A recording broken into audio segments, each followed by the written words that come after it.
In Kenya, artists are improving their communities through art. A recent tour organized by the group African Colors highlights 3 such examples. Kathy Maitini went on the tour in Kenya's capital.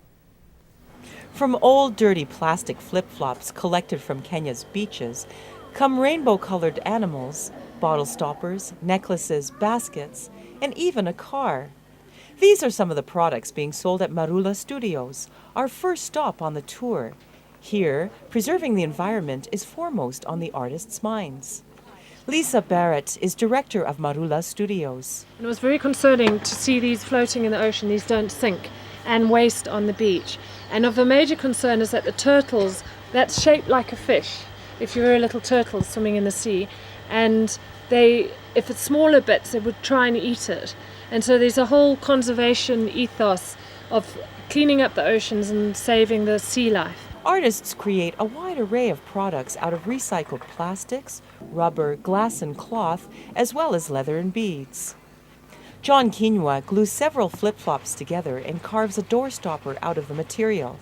The work is employment for local communities. Beadwork taps into the skills of women from a nearby Maasai community. Salome Sianto is one such bead worker. We have cut a pattern. We use it to put on top of the bed. We draw it, then we make beads around that pattern. Our tour stops at the workshop of Kazuri Beads, a company known internationally for its necklaces, bracelets, and pottery. The one behind there. Supervisor and tour guide Philip Mukeku explains that the clay that the beads are made out of comes from Mount Kenya.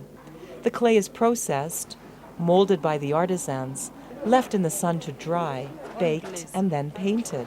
So these ones we are painting, we are going to make sure we load them in the kilns overnight. Then after we burn it for 8 hours, 1000 degrees, the paints, it will melt, they will come out shining like those ones. Then from there now we are making the necklaces, just following the same list. We take the number of the beads and the colors, we join them together. Supervisor Mukeku explains that Kazuri Beads was founded primarily to create employment opportunities for single mothers. The final stop on the tour is to visit Muitiki Kyoko, a pioneer of junk metal art in Kenya. He says he takes recycling very seriously. People used to recycle and reuse what they use and just take as much as they need. But now we've got a whole way of taking more than we need. And so we end up with these huge masses of waste, which we need to find ways of dumping it now. Kyoko creates works of art from old bolts, spark plugs, oil drums, and other junk metals. He says he draws upon nature and his community for his inspiration. Kathy Maitini for VOA News, Nairobi.